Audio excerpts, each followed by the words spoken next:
Are you looking for your next wine challenge? Do you want to taste more than 300 wines in 4 days? How about joining a community of passionate, qualified Italian wine specialists and gaining one of the most coveted qualifications in the wine world? Apply now to the Vinitaly International Academy and you'll have all this at your fingertips. Pedro Ballesteros, Master of Wine, says, VIA is the only Italian wine program that delivers high-quality training and serious exams. More details on our website www.vinitalyinternational.com. Italian Wine Podcast. Chin Chin with Italian wine people.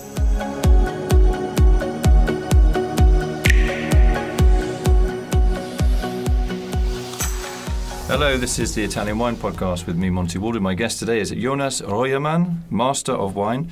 Jonas is the Head of Product Quality at the Assortment and Purchasing Department for the Swedish monopoly. How do you say that? Systembolaget. Okay, and just say your name in how you would say it normally. Jonas Röjerman. Jonas Röjerman. Yes. Okay. Thanks for coming in. So what is the role of a Head of Product Quality? What do you do? What does that mean? Systembolaget, that might sound as I work with the standards and certifications and all these things. I actually don't. And since Systembolaget doesn't have their own bottling facility or anything like that, my work is mainly or 100% focused on making sure that since we have a tendering system on joining the assortment or getting onto the shelf, my main focus is to make sure that what's tendered with us on paper and on sensory values is what's coming up on the shelf in the shop. Lots of steps in between, but that's my main focus, making sure that the quality is there on what's in the package. Okay, so when you say quality, that's a multi-headed hydra. Mm-hmm. What do you mean? You just taste the wine and say, oh, that tastes all right? Or are you actually doing analyses and things like that? And also provenance, is this wine really from, I don't know, Tuscany? Yes. So go on. Do all those things. So you're a bit of a detective then? Yeah, I'm the bad cop at Systembolaget, our importers thing. So yeah. So what's a typical day for you then? Ooh. You wake up, put your holster on, load, put some bullets in the gun, and then find out those bad boy producers that are cheating. Yeah. Joke aside, but yeah, it is. Sometimes it is a bit like that. It's an interesting industry. System or the wine industry is quite interesting. But the main thing is Systembolaget is the monopoly on the market. So we are the sole sort of retailer of alcoholic beverages. So our purchasing process and fairness of the game has to be crucially fair to all our importers. Okay, so importers in Sweden, they can only get wine on the shelf going via the monopoly. Yes. So what's your role, obviously, is making sure that the wine is exactly as it said is. Mm-hmm. Does that involve a lot of travel, or are you solely based in Sweden, or a bit of both? Both. So go on. So it really starts on the process when we do our that's the reason why I'm here in Verona. Our tender tasting, it's judged on sensory profiles. So you have to fulfill that, and then we say that this is the best one that we're looking for in that sort of style of wine. So you may have looking for, I don't know, say Chianti Classico or something. Yeah. So you have a blind tasting of producers that want to try and get their wine into the monopoly system. Yep. And a sensory analysis is a wine tasting. Yes. And you presumably got chemical analyses of the wine as well, their alcohol, acidity, all that sort of stuff. Yeah, and so the tasting is run by a panel of 3 members. And I'm in charge for the training and the overall charge of the tasting panel, making sure that they're actually good at what they do. So I'm also involved in how we make the descriptions on the tender tastings, the profiles. Basically, that's run by our purchasers, our buyers, but I'm sort of coordinating the language to see that it's according to it's actually workable when you come to the tasting session. So I'm overseeing panels, the tasting, the training. When we do buy bigger volumes, and for us that's 100,000 liters plus for 6 months, I actually also do. Straight after the tasting, I go to the producer and make sure that, yes, the wine is there and it's owned by the right persons. We ask for details on grape varieties, which tank you have your wine in. So what I do, I go in and ask them to open the books, and I go through the process from grapes arriving, all the steps through the winemaking, and now they tell us it's in tank 10A. Then I'll look at the process, and then I go out to the tank and I'll actually open the lid and make sure that the wine is there. Really? It's that thorough? It's that thorough on our what we call the high risk tenders, which in a year is like 25 to 30, and all we do auditing on those. So traveling, yes, about 60, 70 days a year. So we won't name any high-risk areas, but can you give me a general example of what would make a high-risk wine a high-risk wine? The basis volume, because we do the tender tasting, and I wouldn't say it's easy, but it's fairly easy to make a bit better sample than you actually can have manage. In your tank, yeah. And I usually you have the example that, you did the tender sample and you won, and then you had that 20,000 liters of pretty thin Merlot that you had to blend in to make it financially viable, and then it's not the same wine anymore. So that's why we do it that's why it's high risk. So scaling it up from 9 liters, which might be the tender sample size, to 400,000 liters, that's a bit tricky. Did you use any, scientific diagnostic tools to see if, say, a wine from even outside of Italy has ended up in an Italian wine? Yeah, we don't have that technique yet. What we have is it's 2 legs. It's the sensory values, and then we have our own lab. So I have 7 chemists that run our labs, and we do all our own analysis, and it's accredited lab. And we only specialized in beverages, mainly wine. So we have that chemical footprint as well from the start. Together with the audits, I think we're pretty good at saying that, yes, at least when we did the audit, the wines were there and it was all right. And again, like for an example, a big tender could be 120 samples. I would have 119 losers. And for the fairness of the game and the transparency of the Systembolaget, we actually have to go and do these audits. Hopefully in the future, our suppliers will do the audits themselves. But regarding actually getting what we was tendered with, we have to do it still. How do you write to the people, the 118 that didn't make it? Dear wine producer, I'm terribly sorry to tell you your wine didn't qualify this time. Well, it's a standard sort of email that goes out if you're not successful in the tasting. Do you ever get any feedback? Oh yeah, our purchasers get feedbacks and any rude words? Most in the way that, okay, we were out on this one, quality points wise. What can we do and what did I miss? Rather than being very angry, I would say. Mm-hmm. Of course, there's been people that have been angry over times, but yeah. So, you can say we liked the wine, but we felt that this red was a little bit green, the tannins are a bit green, or something like that. So, sort of constructive. Yeah, if the purchaser wants to give the time and do a bit of feedback, they usually do. So, have you had cases where you've given a little bit of advice and said, look, we really liked it, but it wasn't, you just missed out because of one little thing and then a couple of years later they actually get one through, and are they like, we took your advice and we're so happy that we now got a tender through and we're in your market? Or was it less personal than that? Yeah, I would say it's less personal than that. But again, the style profile that we describe on our tenders, if you're a good importer, because it's always in Swedish, and over time asking and questions about why didn't that work and so forth with the purchaser, you will gain knowledge on that. And it's not like there's a secret code in any way. It's pretty straightforward, I would say. And again, I understand if an importer has a producer let's use the Chianti example, and we were asking for a fairly modern style Chianti with perhaps a bit overtones of oak, and you work with a producer in Chianti that is very traditional in its way making it, and he would read that, or she would read that tender and say, yes, I'm a Chianti Classico producer or a Chianti producer. Please tender with my wine. And the importer will maybe struggle to say, no, I don't want to tender with your wines because it's totally wrong style. So they might end up sending it in anyway, just for keeping the good relationship with the producer.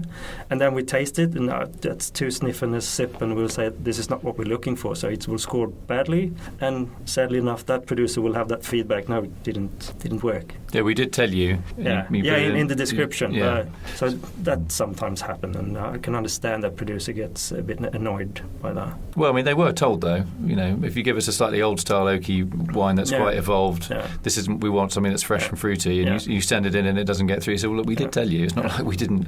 No. We were pretty clear. We wrote to you, and it was in black and white. We are very transparent and very clear. Yeah. Then it's a fearsome competition, but that's on any market, I would say. Okay, so what are Swedes drinking, and in what volumes, and what with? Food on its own, at home, in restaurants? How does it work? Well, if fair bit of wine is consumed at home. Yeah, absolutely. The restaurant side, as far as I know, it's thriving at the moment. It's going very, very well. So a fair bit of the really niche products ends up on restaurants. So how would a niche product would be what, like natural wine or? Yeah, we feature natural wines as well, but some of the really smaller importers in Sweden, they mainly work through the restaurant in the bigger cities in Sweden, like Stockholm, Gothenburg, and Malmö. Yeah, but we have them as well, but not to the extent that if you're a specialized natural wine importer, you only deal with that. So in terms of what's the monopoly view for organic wine? Are you trying to focus on that or not? I would say that we've been a driving force to build that assortment within our shops. So we had a goal that we will pass 10% in 2020. And I think that's almost 2 years plus now since we actually achieved that goal. So if I remember correctly, we're up to 13, almost 14% of our offering is organic. So to give everybody an idea, that globally, roughly about 5% of the global wine grape vineyard is organic. So you're kind of 3 times ahead of what's happening in the field. And it's funny, we drove it in the sense that they had priority in the evaluation of the assortment and so forth, and we kept on putting out the tenders, and today it's at one stage it just took off. So it doesn't need any extra support today. It's a strong factor for sales in Sweden. So what can happen sometimes with organic wines, which I've heard in via the Canadian monopoly, is some residual sprays that were sprayed maybe 20 or even 30 years ago, residues of that can still end up in an organic wine. Do you do tests on that to see if people have been cheating or not? We can't run pesticides on our own laboratory, yet we do projects around that. So once a year at least we do send samples and look at that, and sometimes we have some negative results on things that's supposed to be organic. Quite recently we found out there was a European/Spanish producer that actually had residuals in his their organic wine. We did an investigation, and it's ended up like they stopped that because they have to rebuild the winery because it was transmitted during handling both conventional and organic wines in there. So that's a error at the winery, but that's one thing that we found in our studies. So yes, we do it, but on a limited scale. But in that case, obviously they haven't cleaned a tank properly or something, which is already dumb. Yeah. But they weren't actually doing anything kind of illegal. But are they still welcome back, or do they have like a yellow card against them or something? Or no, we are very. There's a cartoon in Sweden called Bamse, and he's so strong that he has to be so kind. And sometimes I think the monopoly we are very forgiving, and yes, the producer will absolutely be welcome back. And that's part of being a monopoly. We can't pick and choose who we actually make business with. Yeah, I think that's. I mean, some people may disagree with me, may even disagree with you, but it wasn't like the producer or she did it deliberately. They were just maybe did something a bit, they were a little bit lackadaisical. Again, some people disagree with me, but it's nice that you're giving them a second chance. I guess if it happens again, then you'll say, listen, buddy, we've warned you once, and now... Yeah, we have in our agreement with the suppliers, we have a protocol that we actually can reject if they have repeatedly had quality problems with us. What are the trends, away from your day job? Obviously, you travel around a lot. What are your favourite regions, particularly in Italy?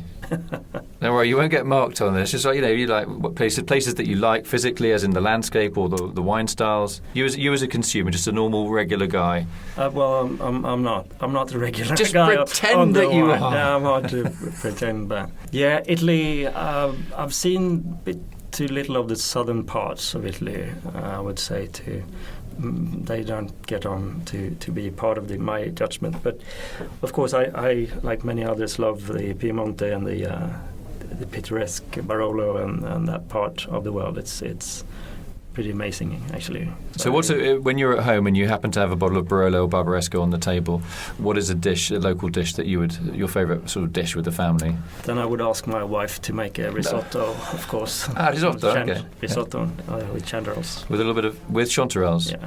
And are you vegetarian? No. Okay, so what about a carnivorous dish with Barolo or Barbaresco? What's a typical dish in Sweden then? Oh, typical dish, that's Tacos. That's a very traditional Swedish dish on Fridays. Really? Yeah. We're not doing it, but quite a lot of people do actually have as a standard Friday tacos. So there are taco bars in Stockholm? Or? No, that's a Swedish version that you do at home. And the meat would be from where? From what would it be? That would be minced meat. So beef? Yeah, beef. Okay. Yeah. And free time? Very, very Swedish version of tacos, I would say. Okay. Yeah. And what's your favourite holiday destination? If you have I probably don't have a huge amount of holiday, but if you had to just have a beach holiday in Italy, where would you end up? You can't go to Piemonte, there are no beaches. Have no experience of the beaches of Italy, I'm afraid. Okay. Most of the beaches would be fine. Yeah, you probably don't have a lot of time when you're travelling as well. No. So where's your next trip? Next trip is to Australia, but that's private over New Year's Next Eve. work trip? Next work trip is going to Austria in January. The next trip to Italy? It's not planned yet. Okay. No. Alrighty. Yeah. What about your family? I mean, when you're at home, do you have wine every evening, or do you sometimes have a beer or a grappa or a spirit? Well, absolutely don't have any wine every day, but a couple of days a week. Of course, at the weekend, very rarely do I drink spirit. Okay. Yeah. But in terms of wine, what's your beer is summer. Might have a beer on summer. Okay. Yeah. But I mean, if you're having a rich meal and you need a red wine from Italy, what would you gravitate towards? Any well-balanced, high-quality. Oh, you're such a diplomat. Okay.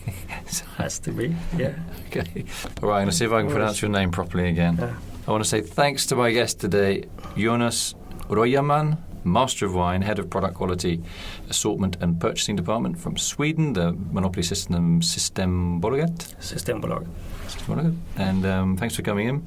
Yeah. And sharing with us your insights about the mechanics of getting wine from a foreign country into your market. Thank you very much. Thanks. Right. Super. Thanks a lot. And that brings us to the close of yet another Italian Wine podcast interview.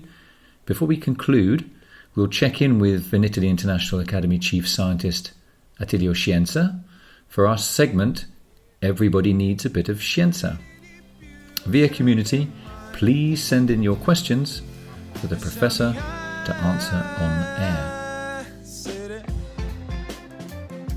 Okay, welcome back, everybody. Everybody Needs a Bit of Scienza, segment 2, Italian Wine Podcast.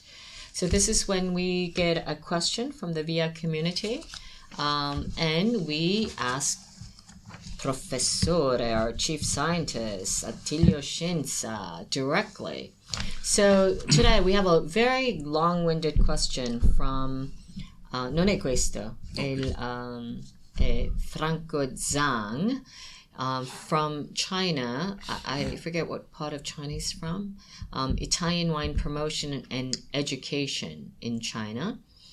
And he sent a very long-winded question of pages and pages and streams of paper, but we have kind of distilled it in the following way. So he makes a reference to the law of number 82.06, Article 2, and number 238/2016, Article 6, which are two laws specifically used to describe international varieties. And his question is, can Cabernet Sauvignon and Merlot be used up to 10% in Valpo blend? Rispondiamo un po' alla volta. Ok, so prima domanda. Questa era quella domanda. Ho fatto una cosa unica, la risposta è ok. Allora ti faccio anche altre domande. So then his second question, more or less, is some other Italian varieties also used in Valpolicella brand, such as Sangiovese, which is listed in the Ammessi alla coltivazione per la provincia di Verona, di qui al Registro Nazionale della Varietà di Viti Approvato. So he's doing his homework. So, which rule applies to Sangiovese? What is the maximum usage? Should it be Sangiovese plus Oseletta up to 15%, or Sangiovese plus Cabernet Sauvignon plus Merlot up to 10%? Then he goes on, there are still some varieties used by wineries but not listed in the above table, such as Nebbiolo, blended in Giuseppe Quintarelli. So which regulation is applied to Nebbiolo? Same as Sangiovese? If Nebbiolo can be used in Valpolicella blend, does that mean any other variety also can be used, such as Primitivo or Nero d'Avola, etc.? It's kind of all over the place. I hope Changsha has understood the question. Ti hai capito la domanda? Sì. Ok, vai allora. Le varietà internazionali come il Cabernet e il Merlot e il Sangiovese sono compresi tra i vitigni autorizzati alla coltivazione nella provincia di Verona e possono quindi essere utilizzati fino al 25% per produrre i vini DOC di OCG della Valpolicella.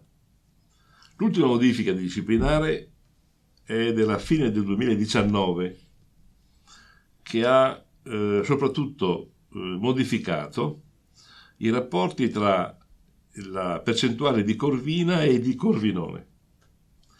Nel vecchio disciplinare del 2016 si poteva usare il 50% di corvinone, ora si può usare dal 45 al 95%, quindi hanno direi dato la possibilità di fare quasi un vino di Valpolicella con il 95% del corvinone.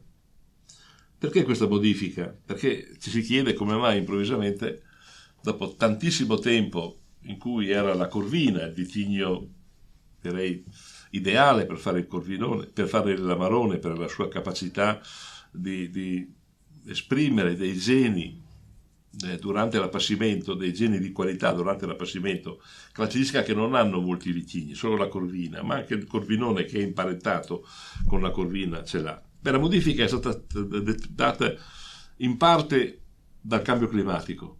Il corvinone è una varietà che ha un acino molto più grosso e purtroppo nelle annate molto calde la corvina che viene messa in appassimento ha dei tempi di appassimento troppo rapidi e quindi esce da quelli che sono i tempi del disciplinare, il quale prevede l'appassimento per un certo tempo. Se questi qua però appassiscono prima, di quell'uva appassita non rimane niente. Allora il corvinone si presta molto meglio a questo, perché è un acino molto più grosso, quindi perde meno acqua, si concentra di meno, o si concentra nello stesso modo ma in tempi molto più lunghi e quindi mantiene una maggiore freschezza. C'è un altro aspetto non trascurabile, che è quello della tolleranza all'esca. La corvina è un vitigno molto sensibile all'esca, che sta facendo delle stragi nei vigneti della Valpolicella. Il corvinone è meno sensibile, quindi è un vitigno più resistente. Qual è la tendenza in sostanza? Beh, la tendenza è di utilizzare praticamente quasi solo i vitigni veronesi, cioè di non usare più i vitigni internazionali, che sono il retaggio di una vecchia viticoltura. Cioè i vecchi vigneti per l'Amarone o per il Valpolicella o per il Ripasso avevano all'interno molte varietà, si coltivava anche Teroldico, si coltivava anche Coratina, Cabernet Franc, Cabernet Sauvignon. Erano consentito questa cosa fino al 25%. Adesso non si può fare ancora, ma il produttore di Valpolicella preferisce usare corvina, corvinone, ecco la grondinella che rimane sempre un vitigno importante, e si usa di nuovo la molinara, che è un vitigno che è stato abbandonato, e l'oseleta. Ecco, questi saranno in futuro ormai le varietà che saranno utilizzate quasi esclusivamente per fare l'amarone, anche se dico è possibile utilizzare anche vitigni internazionali o comunque vitigni diversi da quelli veronesi. Apprezzo molto questa domanda, anzi una serie di domande che ci viene mandato da Franco Zhang perché lui ha cercato fatto il tentativo di approcciare consorzi e varie organizzazioni, ma non ha avuto risposta. Quindi finalmente penso che... Io faccio parte del comitato ed ero presente quando è stata fatta la modifica quindi, okay, so we'll try to translate this for you, Franco, but finally you have an answer because he wrote to us saying, I know this is a boring question and it doesn't have much market value, but I have encountered this problem in my education experience in recent years in China. I tried to get the answer from different people and consortia, but wasn't successful. Perché lui dice che ha scritto e anche a diverse persone, consorzi, ma senza successo, quindi finalmente gli diamo qualche riscontro e siamo molto contenti. And Franco, we really appreciate your passion in promoting Italian wine, and let us know if we can be of help in any other way. Send your question to Professor Scienza. Like I said, everybody needs a bit of Scienza, and today Franco Zhang needed a little bit of Scienza today. So that's it for now for the segment. Everybody needs a bit of Scienza for Italian Wine Podcast. For the next time, until next time, alla prossima, arrivederci, and follow us on Facebook and Instagram. Please like us and recommend to other people for Italian wine culture and conversation. Keep that coming. Thank you very much. Ciao ciao, arrivederci. Ciao. Adesso saluto per l'ultima volta, per questa volta, il nostro amico Monty. Non ti disturbiamo più. Ti diamo... No, sì che lo disturberemo più avanti. Ma avanti non oggi, però sì. Ci puoi andare a dormire tranquillamente e berti il tuo grande Brunello. Ok, quindi... ciao Monty. Ciao Monty. Io non ho parole in più, non ho discorsi in più. Listen to all of our pods on SoundCloud, iTunes, Spotify, Himalaya FM, and on ItalianWinePodcast.com. Don't forget to send your tweets to @ItaWinePodcast. Di più non serve mai. Lasciami